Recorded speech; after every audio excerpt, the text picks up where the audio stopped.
I've been wanting to do this for a real long time, and today looks like a good day to do it.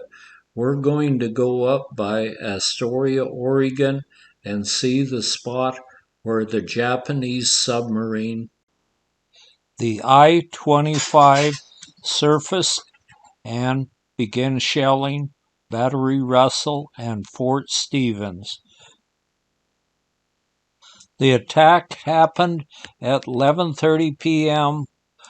on the night of June 21st, 1940.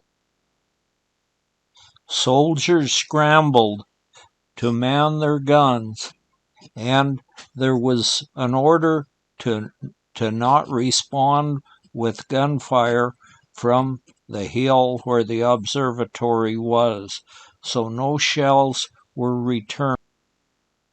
Battery Russell had 10-inch shells which weighed 660 pounds. If they'd have hit that poor submarine with one of them, it would have sure hurt. From the control hill, they could see the flashes of the big guns from the Japanese submarine. This is a total fascinating bit of history, and I'm going to see it on my 83rd birthday. We drive north over Neocony Mountain and follow the crooked coastal road. This time we didn't see any elk, but usually you do along here someplace. And we'll go past Oswald West State Park. That was one of the parks in Oregon that was listed as a nude beach. But the weather was simply too windy and too cold here, although it is in a nice protective cove. As we go past, we can see some surfers here, and so the surfers have pretty much taken it over, and they wear wetsuits, so it is no longer a nude beach. Here's another parking lot for Oswald West Park, and then you just walk down a trail a little ways and you come to the nicest little cove with a really nice beach. But don't try it nude now, because I don't think it would work. Go. This bench was dedicated to those veterans stationed at Fort Stevens on the night of June 21st, 1942. On June 21st, 1942, a 5.5 shell exploded here, one of 17 fired at Columbia River Harbor Defense. Installations by the Japanese submarine I-25. The only hostile shelling of a military base on the mainland during World War II, and the first since the War of 1812. Just behind the bench is sort of a little trail, goes back into the brush, and so I went back there just a little ways, and I could see a huge crater back there, it looked like, and that must be where the big shell. It almost looks as if the shell might have hit right in this crater right here, right next to this great huge old spruce tree. And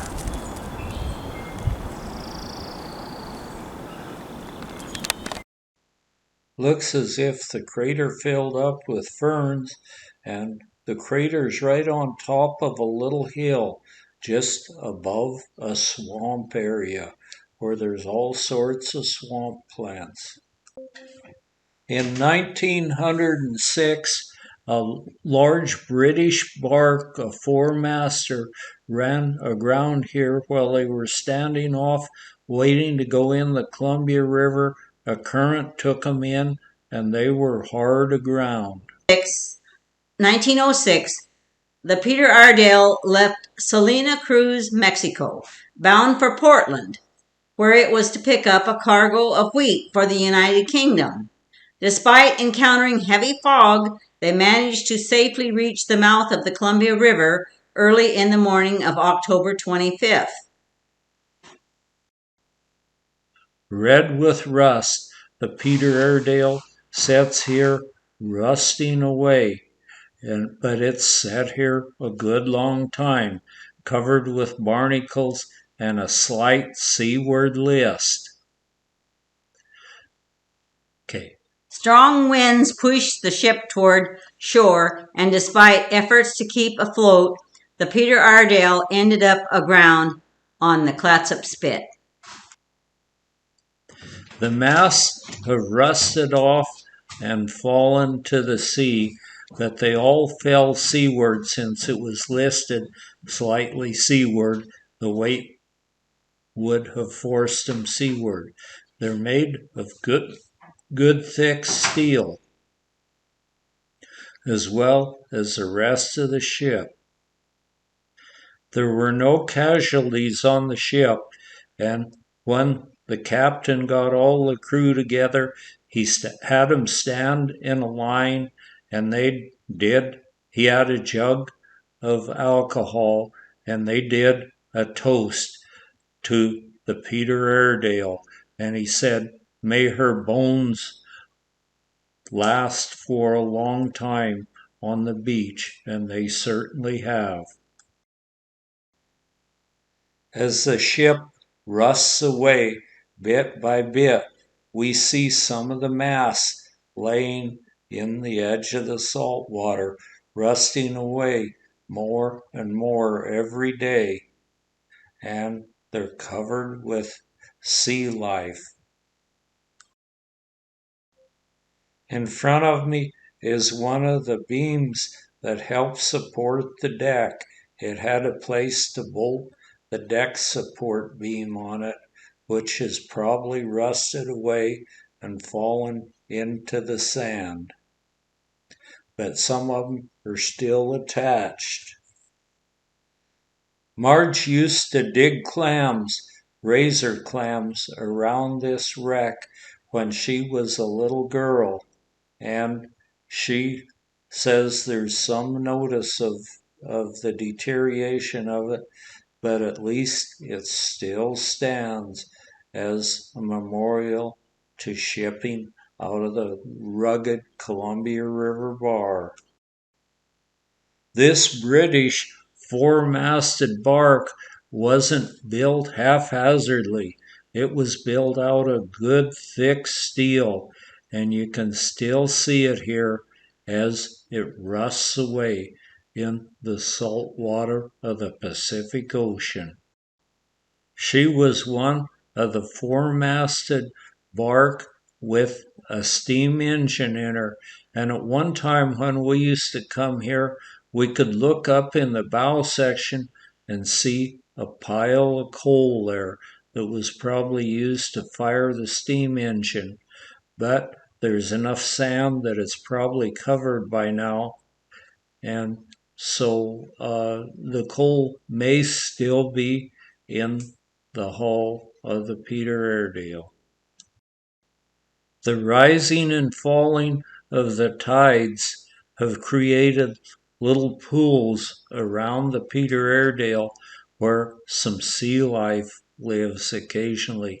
I have seen crabs and other things in these pools at other times, although I see nothing today. But the bow of her is rusting away, and I don't know how much longer she'll be there, but a while you can bet. The Peter Airedale is the most visible of all the shipwrecks along the coast, and totally millions of people have been there, and I imagine Kodak sold plenty of film way back when. of people having their picture taken by the Peter Airedale wreck. Now we find a few clam shells and some sand dollar shells. Yes. And then on the beach right in front of me, I find what looks to be a piece of coal. Maybe it was part of the fuel that fired the Peter Airedale. These are clams and a jellyfish or two laying on the sands of the spit. The state park has erected some information signs just above the Peter Airedale where you can learn about the history of this shipwreck. From the Peter Airedale, we go drive a short distance to Battery Russell, and this was one of the targets of the Japanese submarine that surfaced out off the mouth of the Columbia. We see the very, very thick walls of this gun emplacement. I don't know whether one of those shells would have done much to it or not, but they didn't hit it anyway. And from this Battery Russell, they had big guns that could have reached the submarine, but they would have never hit it. So why fire shells that never hit anything? The Japanese submarine never hit Battery Russell, but they came close to hitting the wreck of the Peter Airedale. There's a big old spruce tree that's sent its roots out and they've heaved the sidewalk up. That needs to be fixed before someone trips there. And let's take a quick look around the battery while we're here.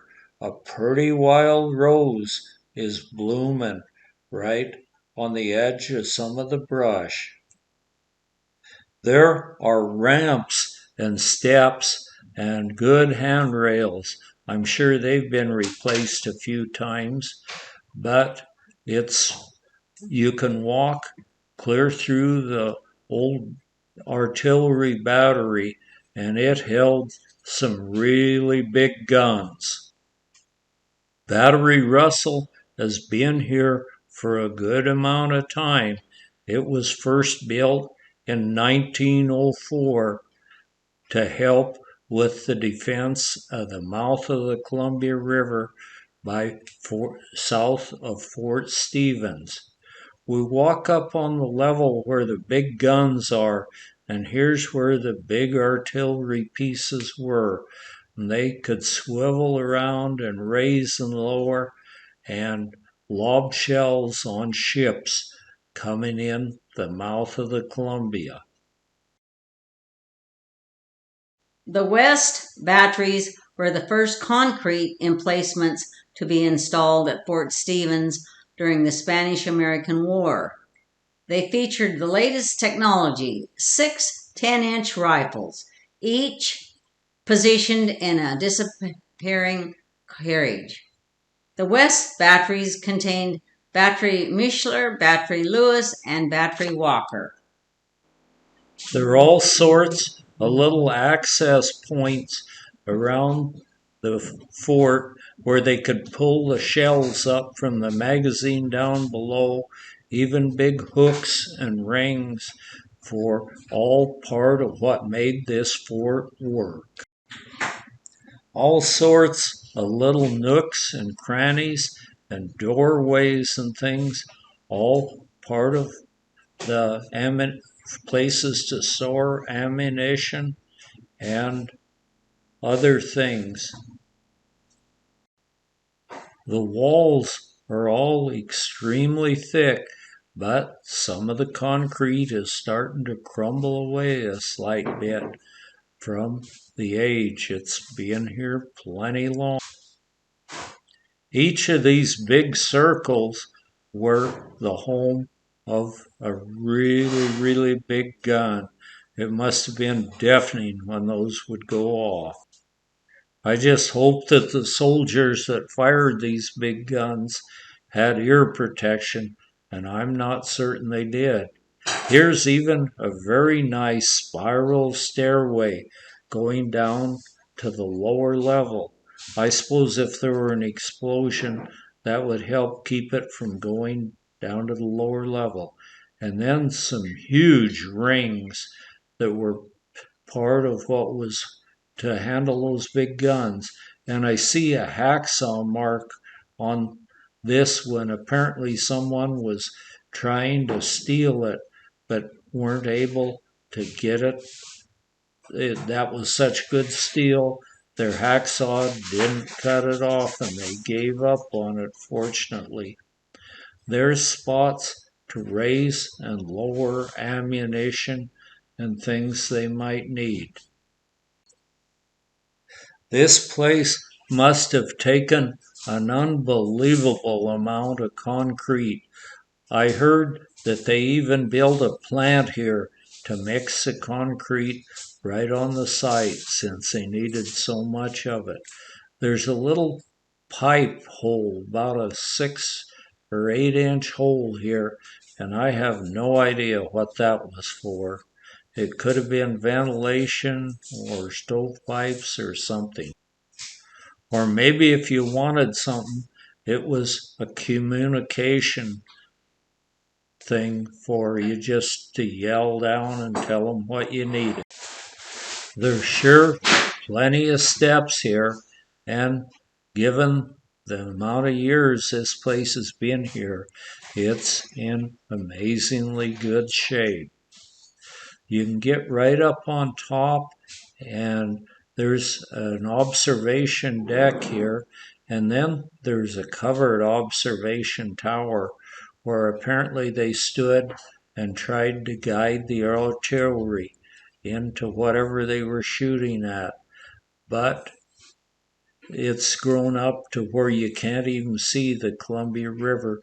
Pacific Rim Peace Memorial, dedicated to members of the 249th Coast Artillery, Oregon, National Guard, the 18th Coast Artillery Corps Regiment, Headquarters, harbor defenses of the Columbia River, and all other United personnel stationed at Fort Stevens Fort, Canby, Fort Columbia, CASCU number 1924, and the crew of the Japanese submarine I-25 near this place on the night of June 21st, 1942.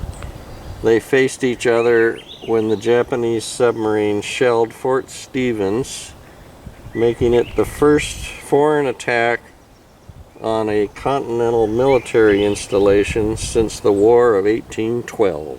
Wow, well, May peace between our nations be everlasting. yeah, Dedicated June 21st, 1992. yeah, and There's the bridge across the mighty Columbia going over to Washington. It must have been slack tide because we see 3 gill net boats out here with their nets extended out, trying to catch whatever they're targeting. It may be salmon or something else. We got turned around pretty good. Now, here we go.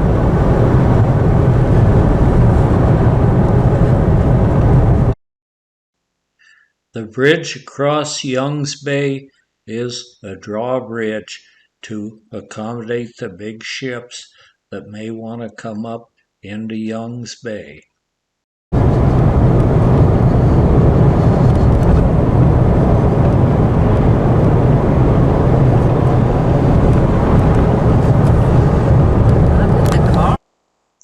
It's now time we need to start heading back to the rental house we've been working on, although we got no work today.